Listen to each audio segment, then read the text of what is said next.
हर्षित इधर आओ। हाँ जी मैडम। तुम्हारा हिंदी ग्रामर का काम कहाँ है? तुमने किया भी है या नहीं?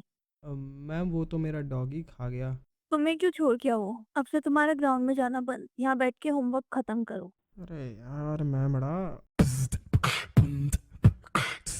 और भाई क्या चल रहा है? सब बढ़िया? वैसे देखा तुमने, यही तो रियलिटी है। मेरे कम मार्क्स आए या फिर होमवर्क पूरा ना हो तो मेरा ग्राउंड जाना बंद क्यों हो जाता है? खेलूंगा नहीं तो दिमाग भी नहीं चलेगा ना, सारी चीजें हेक्टिक भी हो जाएगी। देखो अगर तुम भी चाहते हो कि तुम्हारा ग्राउंड जाना ना रुके तो भाई यार प्लीज डिस्कॉर्ड ज्वाइन करो। किस चीज का वेट कर रहे हो तुम? तुम्हारा होमवर्क भी पूरा करवा देंगे हम लोग। फिलहाल हम लोग अपने एजुकेशन सिस्टम के बारे में बात करेंगे, जो कि बहुत क्रेजी है भाई। इस सिस्टम में ज्यादा नंबर लाने वाला आदमी ही विजेता है। और अब तो लोगों ने स्टूडेंट्स में भी कैटेगरी बांट दी है। सिंपल फंडा है, जिसके ज्यादा नंबर आए उसकी ज्यादा इज्जत। 90% वाला गोट है, 70 से 50 तक एवरेज, और अगर 50 से नीचे आ गए तो गवार। और कोई ये मानने को तैयार नहीं कि एक सब्जेक्ट भी परसेंटेज को ऊपर नीचे कर सकता है। और इसी मार्क्स के बेस पे स्टूडेंट को जज किया जाता है स्कूल में। अब 90% वाले को इज्जत इसलिए मिल रही है क्योंकि उसकी मेमोरी स्ट्रांग है। और इधर मैंने बादाम खा खा के खत्म कर दिए, फिर भी मैं 50 से आगे नहीं बढ़ पा रहा। फोन भी रख लिया घर वालों ने। और ये क्या सेंस है, जिसकी मेमोरी स्ट्रांग है वो इंटेलिजेंट भी हो गया। अब रट्टा मारना हर किसी की बस की बात नहीं है, पर इंडिया में तो यही चाहिए। अगर ज्यादा नंबर चाहिए तो नो वन केयर्स किसको कितना समझ आ रहा है, कोई कितना याद कर सकता है, बस यही फर्क पड़ता है। और इंडिया में तो भाई पढ़ाई के नाम पे मैराथन ही चल रही है। मतलब रात भर जाके आंसर याद करो और एग्जाम में उगल दो, और फिर 2 दिन बाद भूल जाओ कि ये भी कभी पढ़ा था जिंदगी में या फिर नहीं। अब हमारे एजुकेशन सिस्टम ने न्यूटन के लॉ या फिर सरफेस एरिया वॉल्यूम तो सिखा दिया है। मैं ये नहीं बोलूंगा कि ये सारी चीजें फालतू है, मेरे कहाँ काम आ रही है। बेसिक के नाम पे तुमने काफी सारी चीजें सिखा दी है। 9th में ये सारी चीजें पढ़ के इंजीनियरिंग का शौक जाग सकता है, पर सेक्स एजुकेशन जैसी चीजें समझाना पढ़ाना भूल गए हैं, जो कि आगे भी काम आएगी। मेरे ख्याल से मॉरल साइंस एक बहुत जरूरी सब्जेक्ट होना चाहिए स्कूल में, पर फिलहाल तो इसको हल्के में ले रहे हैं। ये तो चलो छोड़ो, कॉमर्स वालों को तो कॉमर्स लेके नहीं पता पैसा कैसे मैनेज करते हैं। एक बार सेकंड या थर्ड में मेरे को मैथ्स के सब्जेक्ट में चेक भरना सिखाया था, पर बैंक अकाउंट कैसे खोलूं ये तो पता ही नहीं है। एसबीआई वाले रोज चूतिया बना के मुझे ही अनपढ़ बोल के घर भेज देते हैं। और टीम वर्क जैसी कोई चीज भी नहीं सिखाई कभी। लड़का और लड़की में पहली बंटवारा कर दिया, और फिर ऑफिस में बोला जाता है कि साथ में काम करो। कुछ स्कूल वाले टीम वर्क के नाम पे 2-3 लोगों को असाइनमेंट पकड़ा जाते हैं। असाइनमेंट तो एक बला है सबके लिए, हर कोई टालना चाहता है इसको, क्योंकि क्रिएटिविटी तो है ही नहीं इसमें। बस लोग इससे जल्दी हाथ चलाना या काम निपटाना सीखते हैं। कुछ नहीं है, लेबर माइंडसेट बिल्ड कर रहे हैं, और क्रिएटिविटी जीरो। कभी किसी की कॉन्वर्सेशन स्किल्स पे भी काम नहीं करवाया जाएगा। और ये बात बोलो तो कहेंगे डिबेट कंपटीशन में पार्टिसिपेशन करो। अरे भाई स्टेज पे चढ़ के हाय हेलो ना कर पाऊं मैं, क्योंकि कॉन्फिडेंस तो कम नंबर आने पे ही तोड़ दिया था।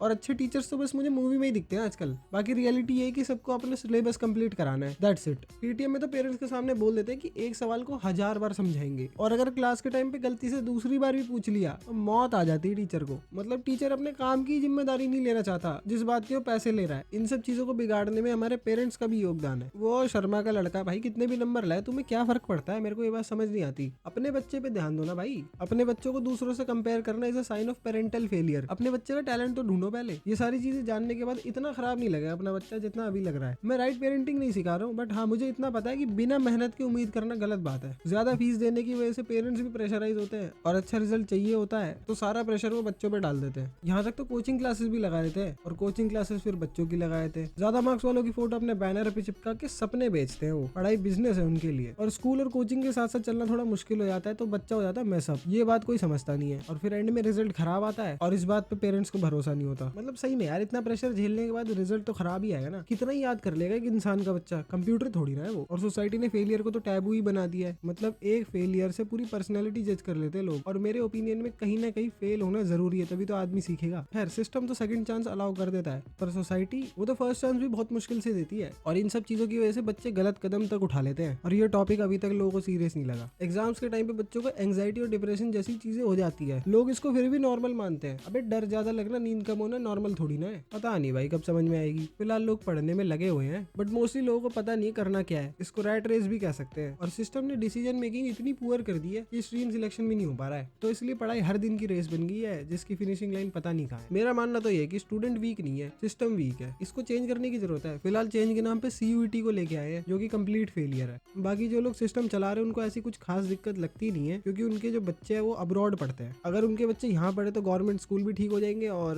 बाकी सारी दिक्कतें भी खत्म हो जाएगी। बाकी फिलहाल पढ़ाई के मामले में तो आउटडेटेड चल रहे हैं हम लोग। चाइना और जापान का तो पता नहीं, बट इधर फर्स्ट या सेकंड की क्लास में कंप्यूटर की बुक में how to start a computer ही पढ़ा रहे हैं, और बड़ी क्लासेस में ईमेल के जमाने में चिट्ठी लिखना सिखा रहे हैं। यही सारी चीजें दिखाती है कि हम आउटडेटेड चल रहे हैं। बस यार हो गया मेरा तो। अगर तुम्हें वीडियो समझ आई, थोड़ी सी भी रिलेटेबल लगी तो शेयर करो। और एक तो जब ऐसी वीडियोस पे व्यूज नहीं आते ना तो गुस्सा आता है मुझे। आई थिंक ये वीडियो सबको देखनी चाहिए। तो एट लास्ट में यही बोलना चाहूंगा कि दिल से कमेंट छोड़ के जाओ, सेल्फ डाउट में मत फंसो, तुम में कोई कमी नहीं है, थोड़ा दिमाग चलाओ। चलो ठीक है, सब्सक्राइब करते जाओ। कराची में कराची से लोग ईद मनाने अपनों में के लिए जा रहे हैं। कराची